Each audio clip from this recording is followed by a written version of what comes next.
सदगुरु कबीर साहेब, तत्स्वरूप परम पूज पंच हजूर प्रकाश मीनाम साहेब, परम पूज पंच उदित मीनाम साहेब के पावन चरण कमलों में कोटि कोटि बंदगी। परम पूज्य गुरुदेव महान श्री लालदास जी साहेब, परम पूज्य गुरुदेव महान श्री बालकदास जी साहेब के पावन चरण कमलों में कोटि कोटि बंदगी। आज के इस पावन अवसर पर उपस्थित संत जन, श्रद्धामयी, भक्तिमयी, ममतामयी माताओं एवं बहनों, नवयुवक साथियों, वसुंधरा की गोद में खेलने वाले नौनिहाल बाल गोपाल, आप सभी लोगों को मेरी ओर से सप्रेम। बड़े ही हर्ष का विषय है। आज प्रथम बार आपके ग्राम में सदगुरु कबीर साहब की कथा का आयोजन कन्हैया लाल जी की स्मृति में आयोजन किया गया है। सदगुरु कबीर साहब की वाणी है, धन्य मात पित धन्य है, धन्य सुहृदय अनुरक्त, धन्य ग्राम वो जानिए, जहां जन्मे गुरु भक्त, भक्ति प्रभाव मिटी सकल, धर्मदास की पीर, कोटि जन्म के पुण्य से सदगुरु मिले कभी। धन्य है वो माता पिता जिनके सानिध्य से किसी भक्त का जन्म होता है। माताएं सभी धन्य होती हैं, मां तो मां होती है, लेकिन वो माता विशेष धन्य होती है जिसके सानिध्य से किसी भक्त का जन्म होता है। माता जन्मे भक्त जन, की दाता की सूर, नहीं तो रहती बांझनी, वृथा गवायो नूर, यही रास्ता से पूत है, वही रास्ता से मूत, भजन करे तो पूत है, नहीं मौत का मुक्त। माता जब गर्भवती होती है, अपने बच्चे के प्रति बहुत सुंदर सुंदर विचार उसके मन में आते हैं।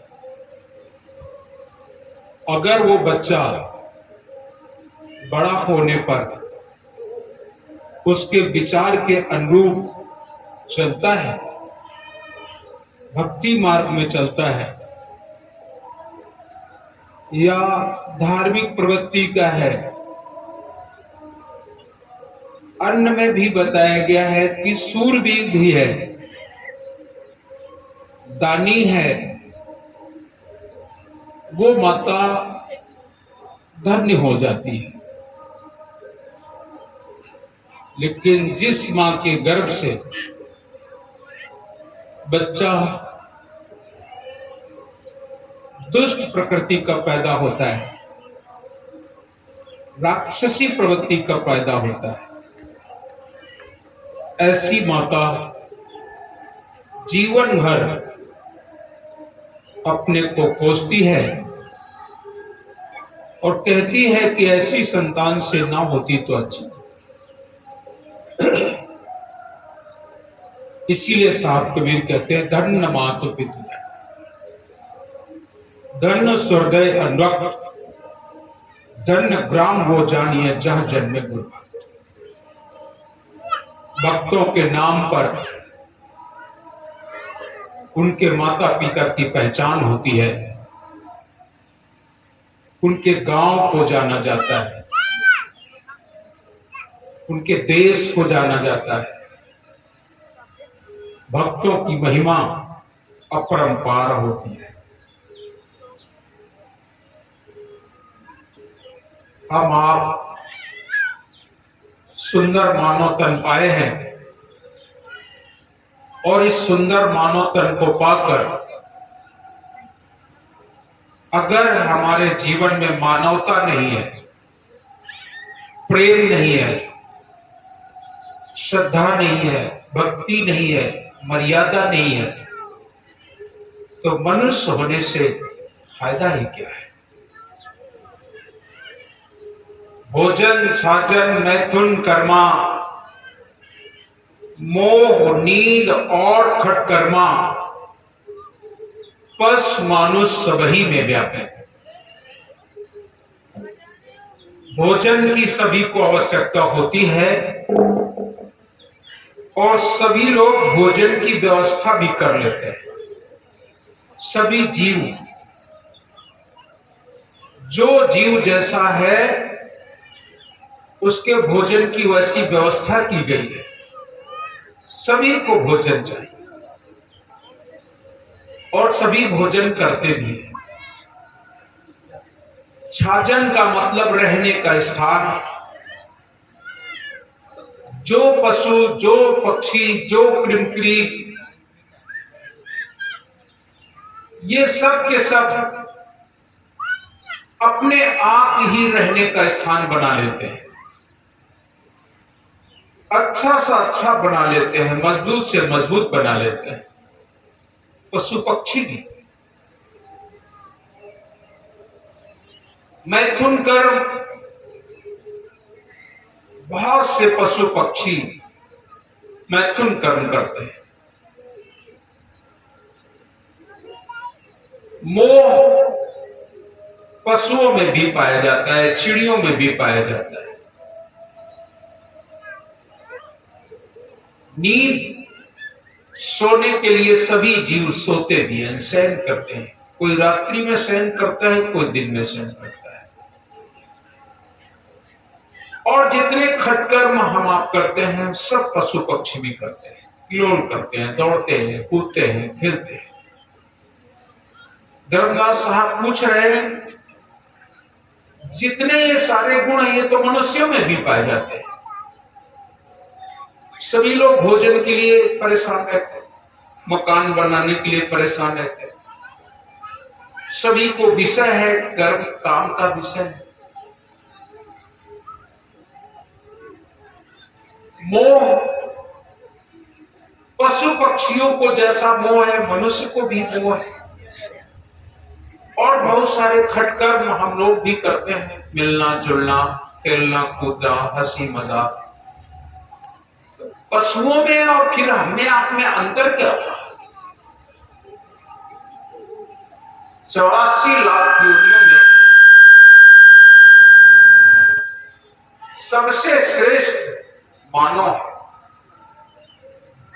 और मानव केवल शरीर को धारण कर लेने से श्रेष्ठ नहीं हो जाता है।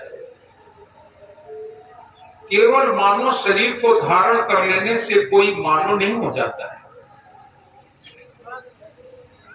जब तक हमारे जीवन में मानवीय गुण नहीं होते, अगर मानवीय गुण नहीं है तो किसी भी कीमत पर हम मानव नहीं हो सकते।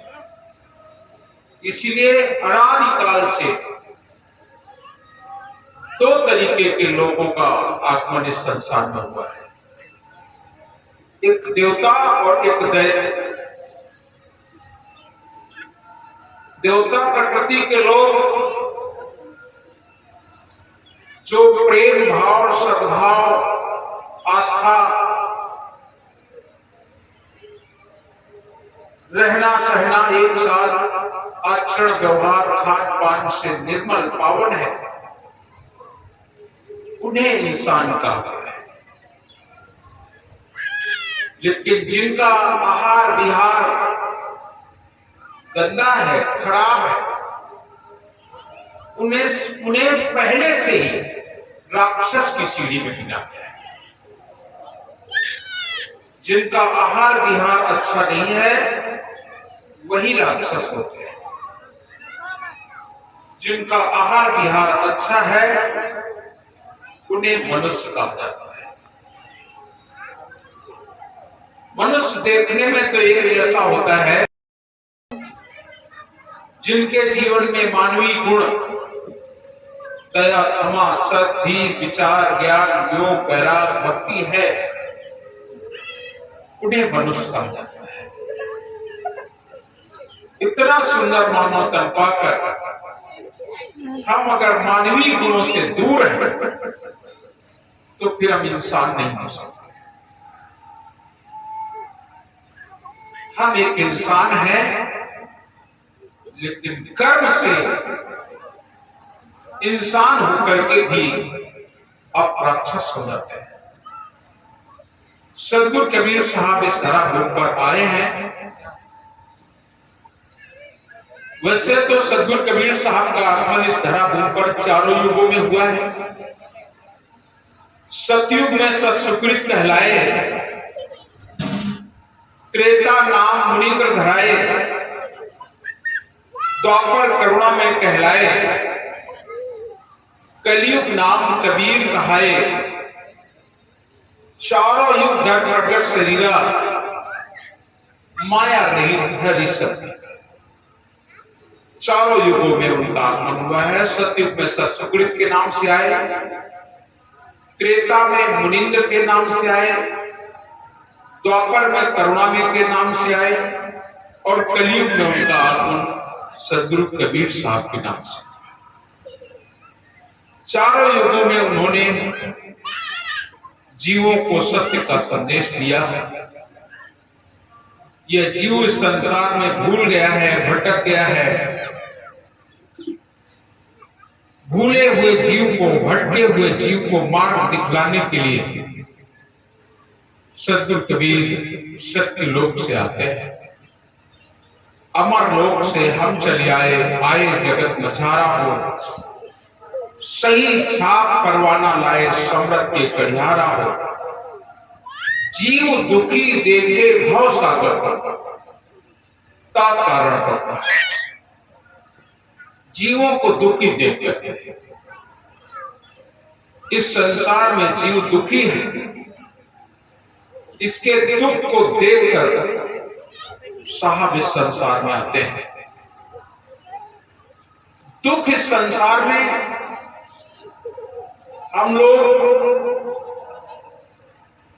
सांसारिक दुख या माया के दुख को दुख मानते हैं, लेकिन सदगुरु कबीर साहब इस दुख को दुख नहीं कहते हैं। वो तो जो ये जीव आत्मा है, अजर है, अमर है, अविनाशी है, और इस अजर अमर अविनाशी जीवात्मा ओम निरंजन निराकार में 5 तत्वों के शरीर में काम, क्रोध, लोभ, मोह, अहंकार के साथ फंसा दिया है। अपने लोक को नहीं पहुंच पा रही है, अपने घर को नहीं पहुंच पा रही है। साहब कबीर इस जीव आत्मा को अपने निज ठौर, निज लोक, निज धाम की ओर इशारा करते हैं। ये तुम्हारा देश नहीं है, ये तुम्हारा घर नहीं है, तुम्हें तुम्हारे घर की पहचान नहीं है। चलो हम आपको तुम्हारे घर की पहचान बताते हैं।